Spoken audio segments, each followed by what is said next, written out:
Hi! Ano mo naman?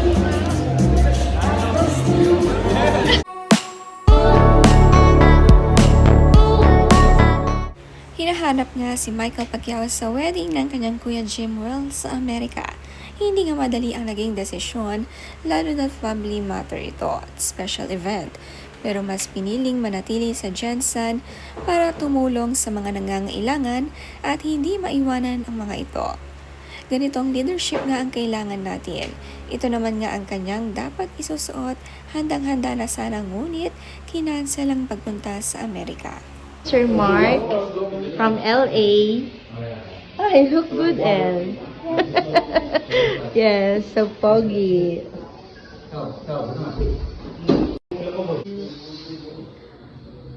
Hi! Ano mo naman? Send ko kayong... Thank you! Ay, mga pogi. Okay lang naman kay Jimel ito, lalo na't andito naman ang isa niyang groomsmen na kapatid ni Israel.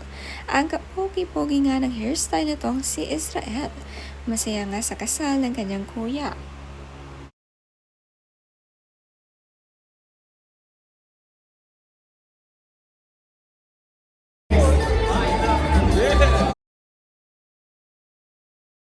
Nakakatuwa naman ang sayo na ito ng magtropa na Mark Magsayo at Jimwell. Masayang kinongrat si Jimwell at nag-duo dance pa nga.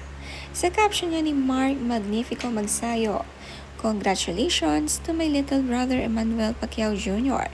Welcome to the married life.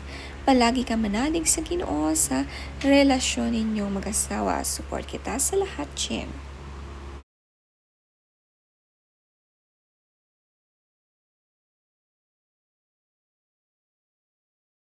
Magkukumpleto na sana sila matapos ang ilang taon ay hindi na naman natuloy ang family reunion. Pero okay lang at naging success at perfect naman ang wedding ni Jimwell. Marami namang nakapansin sa magkapatid na Queenie at Princess na napakasimple lang talaga. Pati ang bag nilang gamit ay wala ngang brand.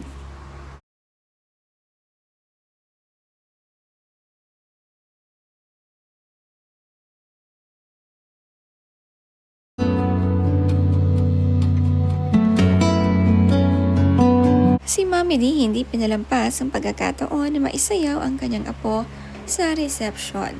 Nilapitan nga niya ito. Naglalagay pa nga ng pera sa plato bilang tradisyon sa kasalan bago isayaw ang bride at groom.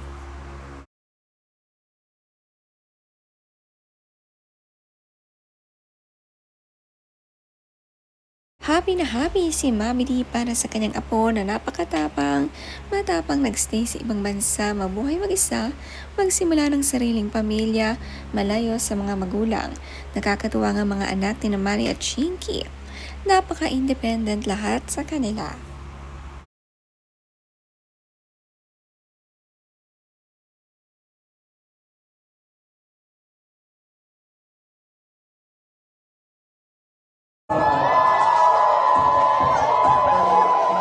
Ang wedding reception maaga pa nga basta pagkatapos ng ceremony, dito na sila diretso lahat.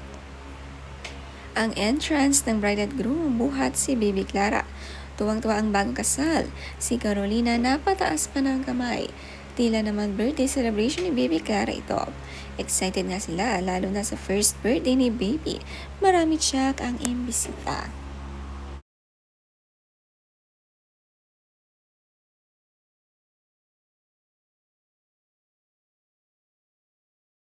Terno naman ang suot ang mag-iinang Pacquiao. Makikita naman ang pagkakaiba ng magkapatid na Queenie at Princess. Si Princess medyo shy sa pananamit at hindi revealing. Kahit sa London ito nag-aaral ay talagang conservative na bata.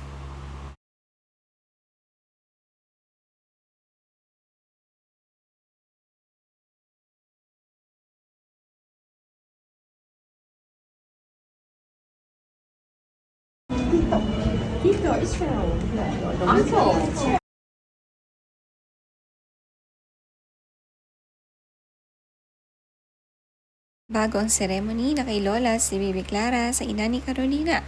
Masayang nakikipaglaro si Israel sa kanyang pamangkin.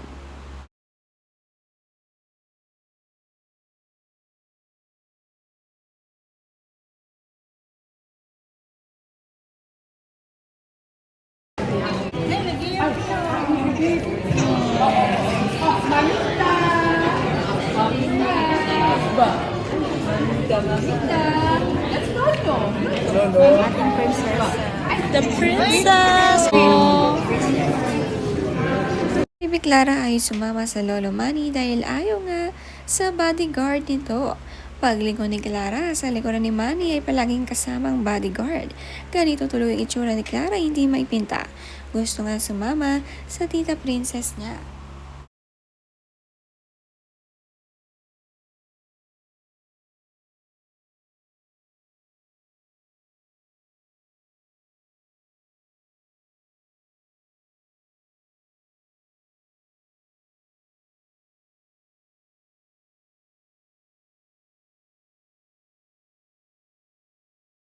My name is Calvin, and I've had the pleasure of knowing Emmanuel since the third grade. I just remember being in a classroom with him, and I don't know, but we just laughed all the time. I don't know anything we scored, we're just laughing. And Naging best man nga ni Jimwell ay nagbigay din ng speech sa reception dahil wala ang kanyang kapatid na si Michael.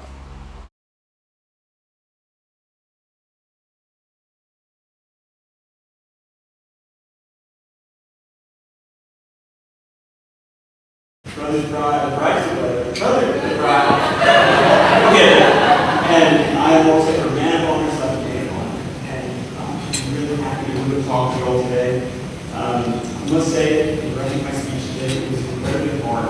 It was a challenge to be able to write about someone that you live with in heart. I can talk about the time that a tree almost fell on us in the backyard. So a lot of stories, but you think there's really like a few days, like a little bit. She really didn't have much.